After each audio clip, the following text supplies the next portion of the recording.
Okay, it's Thursday, 23rd? 23rd, 23rd. 23rd of March, we think. We're here with Jean-Baptiste Fischer. Hi, John. Are you all right? Or JB, as we easy to say, isn't it? JB's easier for everyone, I think. Okay. He's 23-year-old. Where were you born? So I was born in Orlando, in Florida, in the United States. Oh, lovely part of the world. And who do you support? PSG. PSG. Now, what do you support PSG? I've got in my research that you were PSG youth captain, having joined them at age 8. That is true, yes. So how did you go from America to France? So it's a pretty long story. So like I said, I was born in Orlando, in Florida, in the United States, because my parents had a job over there during that time. Even though both my parents are French, they've been living in France for the majority of their life, but just had a job in the US. So therefore why I was born over there. But then at the age of 5 or 6, I believe, I moved back to France, to Paris. And then played for PSG since like 7 or 8 years old, I believe. Okay. And I have been playing with them ever since, like until I was about 18 years old, I believe. And been captain of that team for a certain amount of years also. So very happy about that time. Any of the family played football before you? Parents or? Not really. My older brother is really interested in football. Mm-hmm. He loves football. Yeah. Just didn't really want to push it to professional level, so just stayed at an amateur level. And similar for my parents, I think, or especially my dad, who likes football but doesn't has like an urge to play professional football. Okay, so when you were joining PSG, obviously you were fairly young. Did you try out at various positions, or were you playing a particular role at that time? Or? Well, yeah, I mean, it's probably the same story for a lot of football players, but I've been playing at very different positions throughout my childhood and even career. Yeah. When I was very young, I started off as striker, then played as a right winger, then played more as a central midfielder, then holding midfielder, even played a little bit as a centre half. Yeah.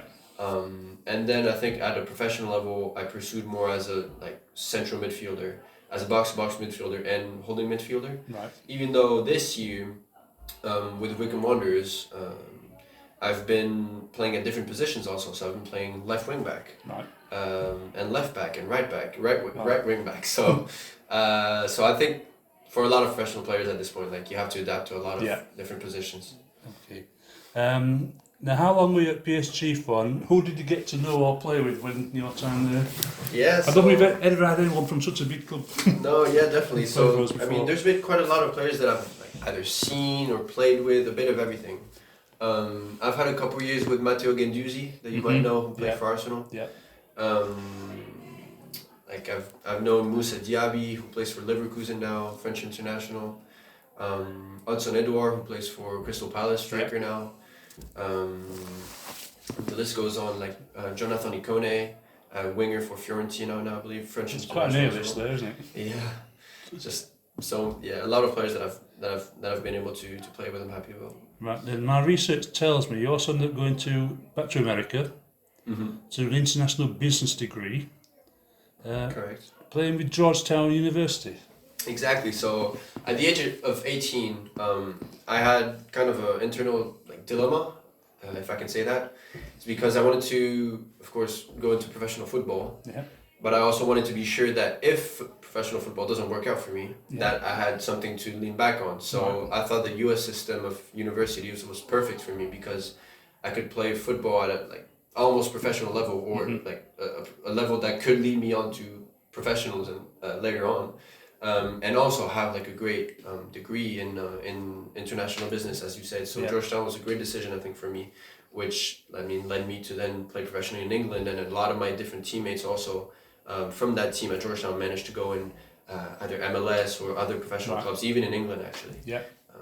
So how long was your degree course for? So the degree course was exactly 3.5 years. So I started in the summer of 2016 and ended December 2019. I believe you had a bit of a success in America.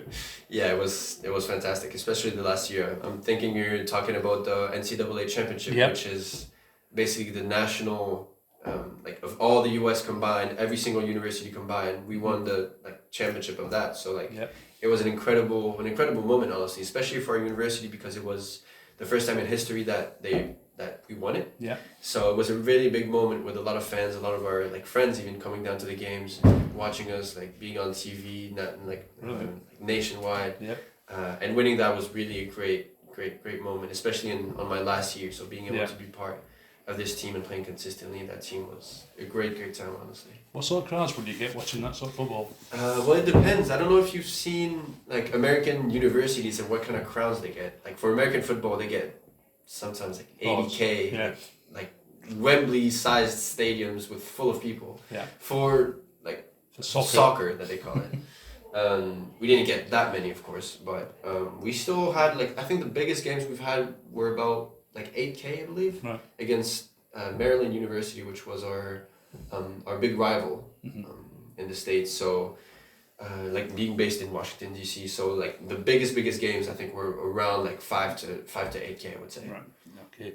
And was anybody with you there that's gone to play football over here or elsewhere? Well, there are two of my teammates actually that are now in like the UK. There's Jacob Montes, who is now playing. I think he signed for Crystal Palace, but he's on loan in Belgium at the moment. Right. And Dante Polvera, who signed for Aberdeen. Right. So I mean, two great players as well, and it just shows how good like the programs over there are. So obviously when that ended, you came back to the UK and had some time with Swansea. Correct. Right. So the world is pretty small also because after my Georgetown experience, right, finishing on a high with the national championship, as I said, I wanted to go pro, like not as fast as I could, but like I wanted to go pro after that, and I wanted to do that in France, to be honest, because I wanted to be closer to my family and everyone, all my friends. So I had trials lined up in the summer. So I gave myself like 4 or 5 months, like during that time to train with different teams and then try to go on a professional team for the next year. Then COVID-19 hit. So as everyone knows, during that time there were no trials, no teams were even playing, so it was kind of difficult for me. So I rang my coach at Georgetown, who knew the coach from Swansea University, who is kind of a similar program in which you get a master's degree for a year, that I did online. And you also play with a university team who is in Welsh Championship, so second division in Wales. Nice. And which also gave me the opportunity later on during that year to play with Swansea City U23s, which is, as you probably know, like the professional team in Swansea. So yeah, I think that was my decision at that moment during COVID, when no one really knew what was going on with professional football, to go in that university, get that degree, and also play with the university and join Swansea City U23s, which was my goal, which I ended up doing for the last months of the year, and which propelled me, I would say, to the summer to then get trials with other different teams, including Wycombe Wanderers, which I managed to trial for 2, 3, even 4 weeks, I believe, and which turned out to be successful. Right. Okay. Now, Wycombe Wanderers got a bit of a unique manager there, rock star style manager. How do you get on with him? How do you find his methods? Fantastic guy, honestly. What I really like about him, even more than all the tactical stuff and being a coach, is that he's an honest person. I remember when I came in also for trial, like I said, I was there for 2-3 weeks. And after those 2-3 weeks, he told me, well, JB, we think you're a good player. We appreciate it. We want you to get you in. We know that it's your first year here, and that things are going to be not always easy, because some of the players at Wycombe, the Sam Vokes, the Gareth McLeary's, they've already had a career in the game. They're still top performers. So it's going to be hard to get some playing time. But so I really appreciated him saying that, because I got into the club and into the team with a different mindset, where I was like, okay, I'm going to come here, train every day, get my game up, and really progress. And I think that I'm now a much better player than what I was before. And his honesty, even the little, his little advice on things I have to get better at, how to be a better player, how to perform better, how to get ready for games, for training, just little things like that made me, I think, a much better player, and made me also a versatile player, I would say, because like I said earlier on, him and the staff made me play different positions at left wing back, especially, even though I'm not left-footed. I still managed to get like my left foot to a proper good level to which I can pretty much do anything. Yeah. So that versatility also is something that I can say is thanks to him in a way. Yeah. And do you think going forward they're looking for one particular position for you, or is it one particular position you prefer to go for? Can you say that again, please? Yeah. Have they got in mind one particular position they want you to play in, or have you got something you would like to play? Well, personally, originally I was kind of reluctant, to be honest, to play like left back or left wing back, because it was positions that I've never played before, and I didn't really know like the tactical side of them. But now that I understand the game better from these positions, I feel like I really don't care too much of where I play. I just want to play. Yeah.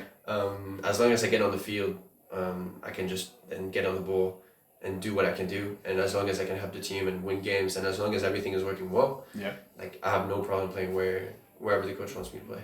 So how long are you in contract with them at the moment? So my contract currently ends at the end of the year, at the end of the season. Yeah.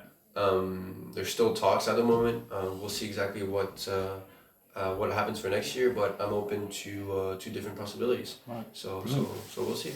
Okay. And then obviously you come here on loan. So how did that come about? So well, to be honest, my agent helped me a lot in this whole context, I would say, because I was looking to play more games as like I feel like I've been training very well with Wycombe, but I wasn't getting the chance to playing in official games. So my agent helped me out, and Braintree, of course, with the gaffer here, managed to link up, and I managed to come here on trial as well for a day. It was a Thursday, I remember. Just trained one night. The gaffer seemed to appreciate what I did, and then managed to get into the team, and that's pretty much how it went. And very happy to be here and managed to play quite a lot of games actually since I've been here. Yeah. It's only been like 4 weeks, I believe. Yeah. And already like 6-7 games, something like that. Yeah. So yeah, just very happy to be here. Very happy to be able to play consistently, and especially getting some wins in. So. Great. And then also your suddenly versatility again, because you had to fill in with people being injured, sent off, etc. And first 3 games I played in 3 different positions. Yeah. People were asking me, JB, what's your actual position? I was like, well, just wherever the gaffer plays me, I don't. It doesn't matter to me. Yeah. So comparing where you've been, in PSG in America, Wycombe, how do you find the football at this level? I know you're stepping up into the man's game, if you like, but how do you find it? Well, I think for any player, if you ask this question to a lot of different youth players, or like players like me who went into youth academies, or who play like at a decent level in youth academies, men's football, like at Braintree for example, is more tough, more rough, bit more physical. You have a bit less time on the ball, so obviously it's a bit less cute in a way than like 23's football. Yeah. But I think this is an essential part of the game where you have to, if you master that part of the game while still being technical and being able to be good on the ball, then I think that is what makes you like a proper professional player. Yeah. Because you cannot have either or. It's kind of, well, if you want to be a proper professional player and play in a football league, like you have to master both. Yeah. And I think having both sides of the game, or trying to improve on both sides of the game, is exactly what I need personally for progression. And yeah, I think that's how I can compare Braintree to different styles of football. I think it's also technique out because you don't have time on the ball. It is a bit more difficult, yeah. It's a lot of heading, a lot of second balls, to be honest. But once you get the ball down and start playing, I think that that can start showing then what kind of football education in a way you've had and where you've played. And I think that can start showing once the game settles down a little bit. Yeah. But like I said, you can't not get it to settle down unless you know how to battle, like starting from minute 1. You know what I mean? Right. Okay. So you say you're at a contract end of the season, looking at your options. Where would you ideally like to be? To be honest, I don't really have a preference. Well, I would love to be in England still. Mm-hmm. but I'm still pretty open to different possibilities. Especially that, I mean, the more open I am, the more possibilities I would get. Yeah. I guess. Or I wouldn't close any doors in a way. But I don't really have one specific place that I would want to like be, or like even like a country or whatever. But like I said, I do like England, and like football here is lovely with all the fans. I mean, even here at Braintree, like I love the fans here, and like meeting the people. Everyone's so interested into the team, to the club, into the players, and that's something lovely, like that you want to have, or that you want to be part of. You know, sometimes I mean, I can take the example of France, for example, where lower league clubs do not have as many fans or as many interests, or just people coming to watch the game, or like actually loving the team. You know what I mean? Yeah. So I think that is a pretty attractive thing to look forward to next year. Yeah. Okay. And as far as the rest of the season goes, not much of it left is at the moment. So some of the teams below start winning again. So unfortunately, that means we'll have to start winning again. That's right. I mean, we have really been in good form. I mean, before you were here, I mean, last year it was very touch and go. You could get out of the trouble, but the likes of yourself and some of us coming in has really helped. I'm thinking also, I spoke to Matt Maloney last time out. He's another one of these who's been versatile in where he's been playing, and he's thinking about, I need to hone in on one position now. Do you think that's what you need to do to stop getting looked over from perhaps for some other positions? Or well, like I said, I think I'm open to playing where the gaffer wants me to play. Right. Personally. Yeah. It's not my decision to be like, no, like I want to play here, I want to play here. It's the gaffer's decision. I think he's made good decisions for the past, at least since I've been here. Like I think I've seen only good decisions, because like even the results have been speaking for themselves. We've been doing pretty well. Yeah. And of course, like for the last 8 games, we want to get as many wins as possible, and trying to get in the top 10. I think that's like a realistic goal, and one that we can definitely like work and look forward to. Yeah. Okay, I think that's about it, Jean-Baptiste. Thank you for your time. No problem. Thank you very much.